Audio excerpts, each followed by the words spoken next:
अस्सलाम वालेकुम वीवर्स, क्या हाल है आप सबके। आई होप बिल्कुल ठीक हैं, खुश हैं। Welcome back to my channel. तो जी आज मैं बना रही हूँ मटर आलू का सालन और ये बहुत टेस्टी बनता है। तो उसके लिए मैंने 5 टमाटर ले लिए हैं, 5 से 6 टमाटर आप ले सकते हैं।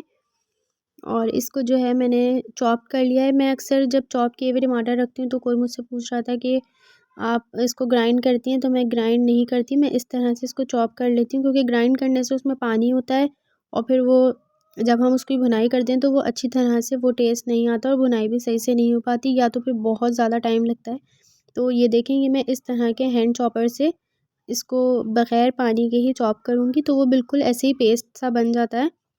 या बिल्कुल पेस्ट ना भी बने तो आप थोड़ा-थोड़ा सा मोटा रख लें, लेकिन वो बहुत जल्दी जो है पक जाते हैं। फिर वो काफ़ी कन्वीनियंट रहता है, वरना आप ऐसे अगर काट के करेंगे तो फिर वो बहुत ज़्यादा टाइम लेते हैं। तो इस तरह से बस मैं हैंड चॉपर से कर लेती हूँ, या आप चाहें तो मशीन में भी कर लें, लेकिन पानी इसमें बिल्कुल नहीं डालें।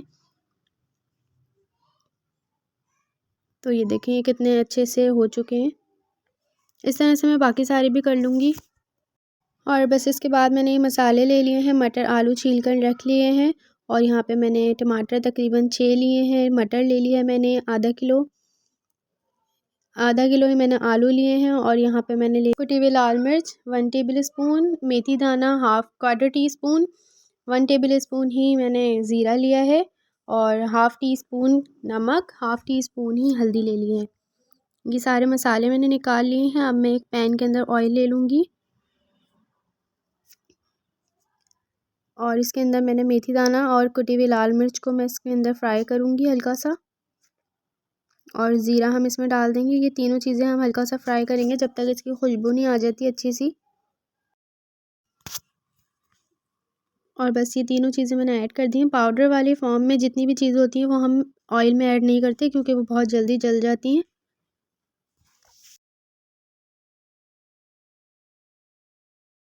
और बस जब तक हम इसको हल्की आंच पर पकाते रहेंगे, जब तक ये हल्की सी स्मेल आनी स्टार्ट नहीं हो जाती। बहुत टेस्टी स्मेल होती है वो।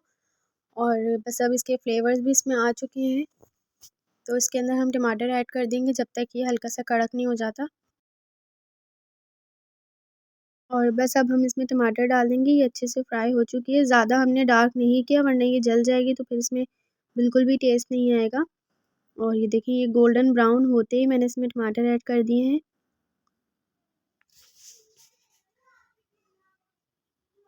और अब मैं इसमें हल्दी और नमक भी ऐड कर दूँगी।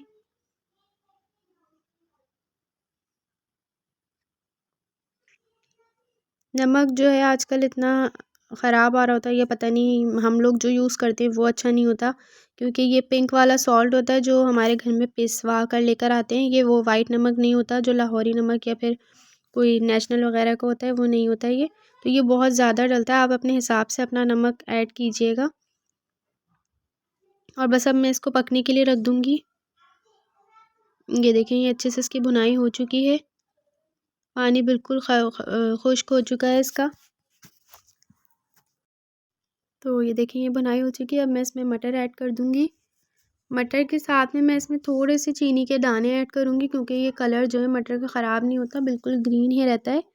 अगर आपका मटर का कलर चेंज हो जाता है पकने के बाद। ये फ्रोज़न मटर थी, मतलब फ्रोज़न में ये मैंने घर की ही छिली हुई फ्रीज़ कर दी थी।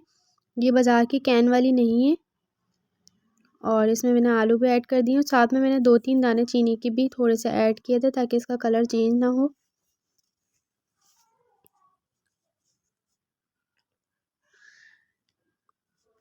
तो ये देखें, बस अब हमने ये डाल दिया है इसमें। अब मैं इसको गलने के लिए छोड़ दूँगी थोड़ी देर। थोड़ा-सा आप चाहें तो पानी डाल सकते हैं।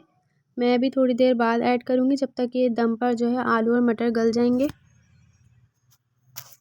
बस ऐसे ही अब मैं इसको कवर करके रख दूँगी तकरीबन 15 मिनट के लिए।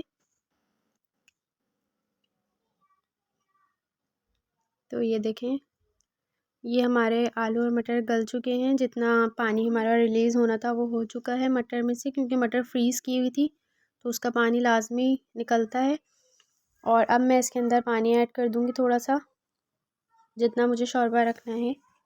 और इसमें पानी डाल के भी मैंने तकरीबन 10 मिनट के लिए इसको छोड़ दिया था ताकि इसके अंदर ही जो है ये आलू और मटर बिल्कुल गल जाए और पानी का भी कच्चापन दूर हो जाए।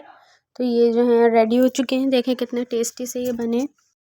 तो आप लोग भी इस रेसिपी को ज़रूर बनाइएगा। ये बहुत मज़ेदार से बनते हैं। हर किसी के घर में अलग अलग तरीके से बनते हैं, लेकिन इस तरह आप बनाएंगे तो बहुत टेस्टी बनेंगे। तो चलिए जी वीडियो को एंड करते हैं। अगर वीडियो पसंद आई हो तो इसे ज़रूर शेयर कीजिएगा। इंशाल्लाह फिर मिलते हैं नेक्स्ट वीडियो में। अल्लाह हाफ़िज़।